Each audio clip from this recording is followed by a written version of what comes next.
7h18, Thomas Soto. Et c'est le regard d'Yves Tréhard. Bonjour Yves. Bonjour Thomas, bonjour à tous. D'Emmanuel Macron, Benoît Hamon disait hier soir aux 20h de France 2, c'est un peu un clignotant Emmanuel Macron, un jour de droite, un jour de gauche. Eh bien, à 3 mois de la présidentielle, Macron est sous pression. Oui, cela peut paraître paradoxal d'ailleurs, parce qu'il monte dans les sondages, il a la dynamique avec lui, il peut profiter des ennuis judiciaires de Fillon et à gauche, il est déçu du choix de Hamon.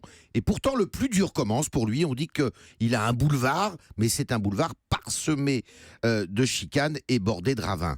Macron, le candidat qui se revendique de l'antisystème, ne va-t-il pas perdre son originalité, sa fraîcheur, sa nouveauté? Tous les ralliements socialistes annoncés qui ne veulent pas de Hamon, royal en tête, ajoutés aux Kouchner, Attali et consorts, eh bien, peuvent déséquilibrer son positionnement ni droite ni gauche, et même le faire passer pour l'héritier de Hollande, son ancien employeur, ce qui, reconnaissez-le, est peu engageant et flatteur. En fait, c'est quoi? C'est une crise de croissance pour la start-up politique Macron, c'est ça? Oui, et d'ailleurs, en 24 heures, eh bien, son mouvement En Marche aurait enregistré plusieurs milliers d'adhérents pour arriver à 160 000 membres. Ça, c'est ce qu'ils disent. On est d'accord que c'est des informations qu'ils nous donnent eux. Voilà. Ducamp disait 3 000. 3 000, voilà. Mais...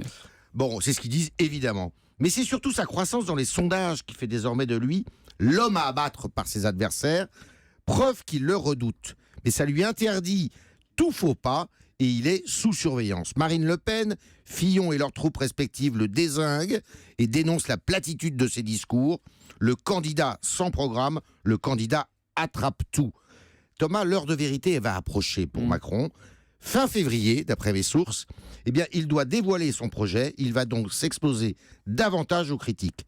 Ça passera ou ça cassera. Y en aura-t-il assez pour satisfaire à la fois un électorat de centre-droit et de centre-gauche? On verra. À moins que sa seule posture de la réforme en souriant, c'est un peu sa façon d'être, suffise, ce serait nouveau. Mais dans le contexte actuel, tout est possible, surtout si Fillon continue à fléchir. Donc c'est hyper tard, fin février, pour donner son programme. On sera à 1 mois et demi du premier tour, quoi. Oui, mais il a bâti sa popularité aujourd'hui sans programme précis. Et puis Bayrou, l'inconnu Bayrou. Bayrou, il sort un livre, vous le savez, et il sera ce soir à la télévision d'ailleurs. Mi-février, Bayrou devra dire s'il est candidat ou pas. Enfin, devra, c'est lui qui le dit.